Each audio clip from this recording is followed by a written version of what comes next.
And Jackie, you're in Brussels for us. What's on the agenda?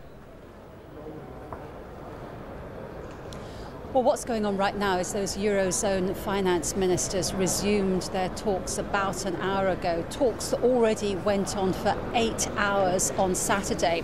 We were expecting them to continue into the early hours of the morning, but in fact they wrapped up at around midnight local time. Apparently we're hearing reports that things were getting pretty heated. There were some quite heated, bad-tempered exchanges between the different camps within the Eurozone.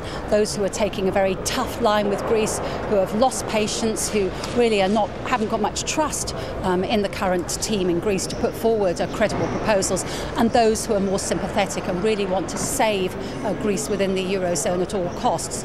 So the president of the Eurozone, of the Eurogroup, the finance minister from the Netherlands, Jeroen Dijsselbloem, he decided to wrap it up about midnight when those tempers were getting a bit frayed. Well, they've started meeting again, continuing to look at the proposals, to try to see really if there is a credible basis there to begin new talks for a fresh bailout.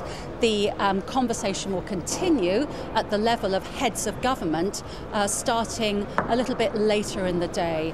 Shortly, the heads of government from those 19 Eurozone countries, including key figures like the German Chancellor Angela Merkel, who very much is seen as the leader, if you like, of the tough, hard-line group, and also the French President François Hollande. François Hollande seen as being really in the French the most powerful allies of Greece, arguing Greece's case. And in fact, apparently that meeting is going to go on as long as it takes. The President of the European Council, Donald Tusk, has said that they will continue talking until a decision is reached, and that decision will either be that yes, we're going to embark upon fresh talks to try to work out a new bailout, or in a more gloomy scenario, those talks will be how to manage the damage limitation of Greece potentially going bankrupt and dropping out of the euro. Jackie, do you get the feeling that this is a case of tough love, particularly coming from the Germans? They want Greece to get their house in order for them to have a more stable future. What allies does Greece have remaining within that group?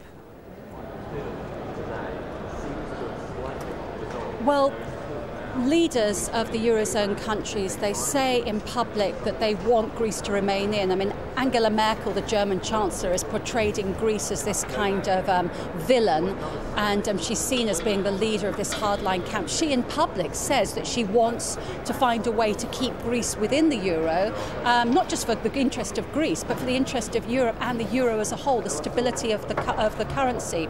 What we're looking at here, and I think what we saw during those late night, rather fractious discussions on Saturday, particularly involving the Finns, the Finnish finance minister had dug his heels in and was saying no, is that these ministers, these prime ministers, chancellors, presidents, they're not just representing themselves and their own party. In many cases, they're in coalitions, and they have to be sure that whatever they're negotiating, whatever they're agreeing to, will be acceptable to their coalition. Chancellor Merkel is in coalition with people who are more conservative, more right-wing than her. Particularly in Finland, the new coalition government is held together by a far-right party. So that is what's at play here. It's not just national interests, European interests, but it's also the internal politics of the coalitions in the various Eurozone countries, what exactly they can agree to in order to keep their governments together. OK, Jackie Rowland would leave it there, but thank you very much for that.